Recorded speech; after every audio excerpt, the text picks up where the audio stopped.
C'est Paris. Bienvenue dans ce numéro spécial Paris, toujours. Et je rejoins Quentin et Théo. Ils tiennent la distillerie du Viaduc. Ils font des bons petits spiritueux, de l'agnole, du gin, du pastiche. Vous allez voir, c'est des beaux gosses. Hein. Enfin, en même temps, c'est le matin. Je sais pas comment ils sont le matin, on va voir. Salut. Salut. Comment ça va? Ça va et toi? Ça c'est mon Théo, ça? Ouais, Théo. Et ça c'est Quentin? Et Quentin qui est en train de touiller la bière. Il touille? Il touille de la bière. Je tombe mal?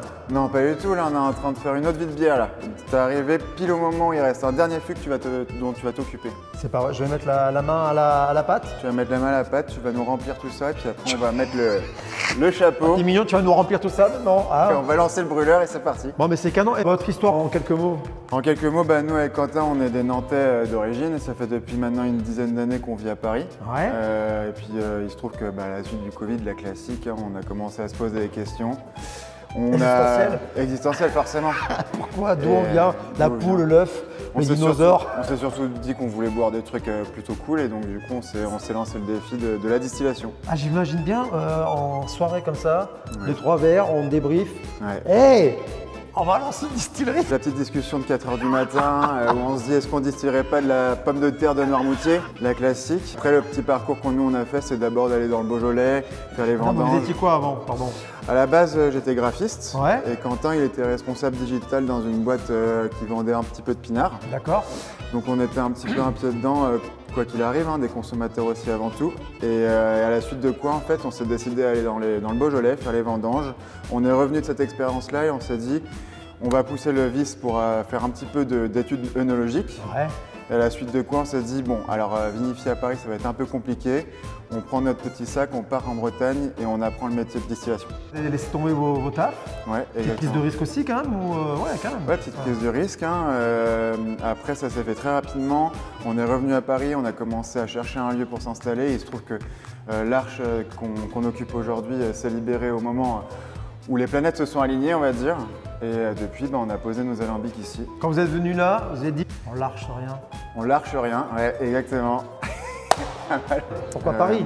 La simple et bonne raison qu'on a nos vies depuis quelques temps à Paris. Ouais. Puis au-delà de ça, il y a un vrai terroir parisien, qu'on le veuille ou non. Nous, l'idée, c'était de quitter notre job d'avant pour faire quelque chose avec un peu plus de sens, hein, comme beaucoup de gens. Et là, l'idée, c'était un petit peu de faire le lien entre l'ancien et le nouveau et en mettant aussi en avant le terroir parisien au travers de la récupération, comme les brasseries, du cidre, du vin qu'on va récupérer pour retransformer en gnôle, en eau de vie. Et du coup, on a des gnôles 100% parisiennes. Ah, attends, explique-moi, c'est-à-dire que vous prenez…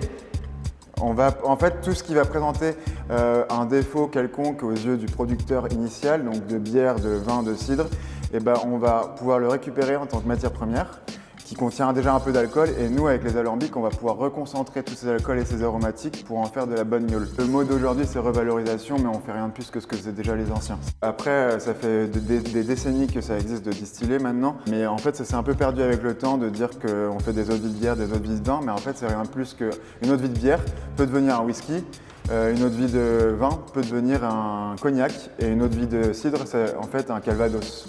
Mais les gens ont un peu perdu le cheminement sur la production. Ce qui est intéressant aussi ici, c'est que ça a été réhabilité par la mairie de Paris. C'était avant, c'était pas exploité, il n'y avait rien même derrière, c'était ouvert. Ouais. Tout, et on pouvait faire une sieste en cas de… Ouais.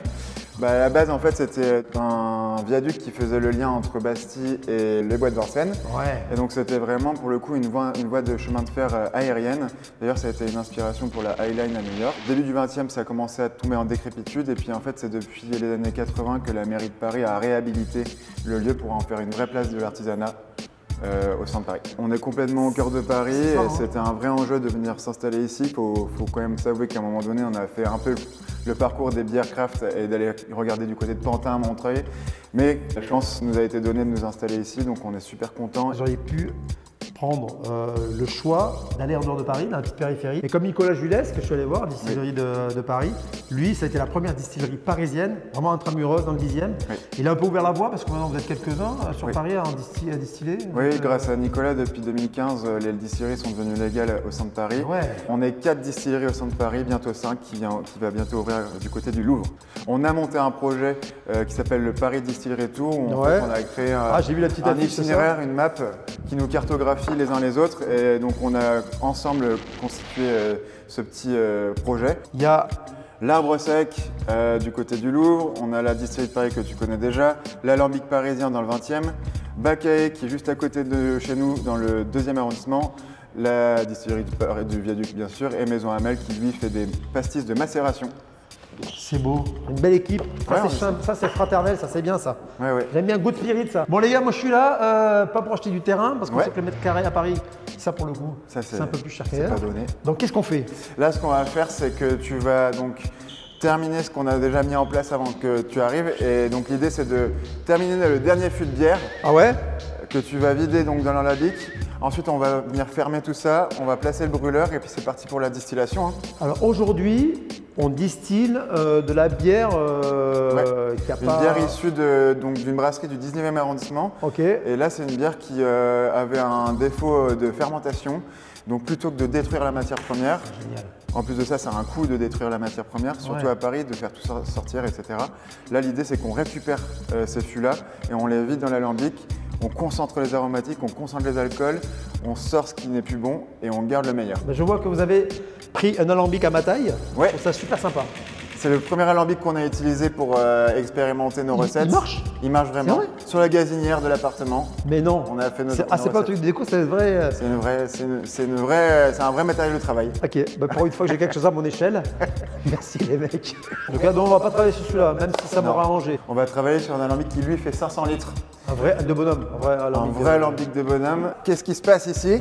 Et ben, c'est tout simple, c'est que les 400 litres présents dans cette grosse marmite vont se réduire et en fait sortir sur 100 litres à peu près. Donc en gros de 7 degrés 5, on passe à 30 degrés sur une première passe. On va pas se mentir parce qu'il y a plusieurs étapes sur la distillation, ça se fait pas en une heure. Hein. Non. Ça se fait quoi sur 2 jours en vrai ouais, voilà. Hein. Parce qu'il y a une première passe, il y aura une deuxième passe après. Exactement, la deuxième passe va continuer à monter tout ça en alcool, donc on va atteindre les 65-70 degrés. Ok. Et après on opérera ce qu'on appelle une réduction, donc on va ajouter de l'eau pour redescendre à quelque chose de beaucoup plus facile à consommer, autour des 45 degrés. Bon, ok, j'ai bien compris que vous vouliez que je fasse un petit peu de… Ça va être à toi de jouer là maintenant, il faut que tu termines tout ça et après on va mettre tout ça en place. Ça me rappelle quand j'arrose mes géraniums au sud-ouest. Et voilà. C'est parti pour arroser les géraniums. Quoi? C'est bien, on rentre.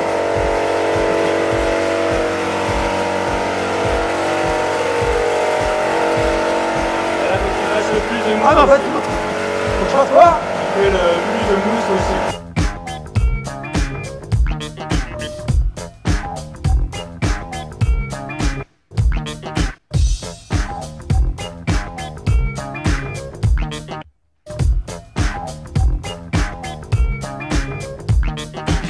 C'est bon. Et voilà, le bain est prêt, Mika. C'est beau, hein? On a envie de s'y baigner un peu. Hein. Un petit bain de bière, je sais pas quelles sont les vertus. Bah, je pense que c'est pour la vie, hein, que… Non, je pense que… C'est connu. Un bon bain de bière. Un bon bain de bière, Obélix, il est tombé dedans, a priori. Hein. Je sais pas si tu tombes dedans petit, ce que ça fait la bière. Donc là, on a fini de mettre la bière, on monte l'alambic. Ok, bon, Quentin, c'est bon, t'es bon là? Ok, Théo, Kamel, t'es bon. On peut faire des tractions ou pas un peu ça Non. défoncer complètement. Là, on a l'équivalent de 14 gazinières, les 4 feux allumés à fond. Ah, ça gaz alors, ça va. Donc c'est parti là. Combien de temps maintenant? 1h30, 2 heures avant que ça coule. Donc là, on est sur la première passe. Donc là, tu as un liquide à 30 degrés qui contient encore un petit peu de méthanol, un alcool qui est dit toxique et que les anciens buvaient un peu à outrance. C'est pour ça qu'on appelait les alcools frelatés, etc. C'est fou. Voilà, donc du coup, tu goûtes, mais en soupçon. Donc là, on est monté sur le côté céréalier, brioché. Et bah, l'idée, c'est de continuer le travail en prenant le résultat de cette distillation, le brouillis, qu'on va demain placer sur le plus petit alambic de 100 litres pour continuer à concentrer les aromatiques et avoir un produit qui va monter jusqu'à 65 degrés, 70 degrés et après qu'on réduira avec un petit peu d'eau. D'accord, donc là j'ai goûté la première passe, après je vais goûter ce qui est de la deuxième passe. Quoi. Exactement, nous on a déjà distillé au préalable sûr. Tout ce produit-là, donc tu vas pouvoir goûter le produit final tout de suite. Sur la deuxième passe aussi, ce qui va être important de faire, c'est de couper ce qu'on appelle les têtes, donc les 20 premiers pourcents qui sortent de l'alambic, qui sont des alcools nocifs, comme je te disais, parce qu'on continue à concentrer, on va plus les identifier et on va pouvoir les enlever. Et on va garder le cœur de chauffe, ce que tu vas préférer boire, et on va enlever les alcools qu'on appelle les queues, qui sont des alcools fades. Tête, cœur, queue. Bon, attention quand même. Hein, tu me vois encore? Ça y est. C'est fou comme les anciens, je suis devenu. C'est déjà agréable ça, hein, 30 degrés, c'est vrai qu'on est encore dans les parfums, mais bon, on tarde de voir le produit fini. Allez, c'est parti. C'est parti. Donc du coup, je te fais goûter le résultat de la deuxième passe. Quentin, il va pouvoir te sortir un petit peu de jus donc de ce qu'on a distillé les semaines passées, parce que c'est quelque chose qu'on réitère assez régulièrement. Ouais. C'est toujours le même produit, quoi qu'il arrive, sauf qu'ici, on a bien fait les deux passes, et on est à un alcool à 55 degrés. Et totalement consommable pour le coup. Ouais, mais ça va encore descendre après avant la commercialisation. Exactement. Combien de temps donc dans cette cuve? Pour la réduction, on table sur à peu près 1 mois à rajouter de l'eau chaque semaine pour descendre de 10 degrés chaque semaine et obtenir une boisson à autour de 45 degrés. L'idée, c'est de ne pas balancer trop de flotte tout en même temps parce qu'on va créer des phénomènes de saponification, ça va donner des goûts de savon qu'on n'aime pas. Et en plus de ça, ça nous permet aussi d'avoir un suivi sur les variations aromatiques. Ce n'est pas encore tout à fait le produit fini, mais en tout cas, ça va le devenir là, dans un mois. Là, tu es vraiment sur le produit brut. Avec, c'est complètement d'autres arômes que la première passe et c'est vrai que…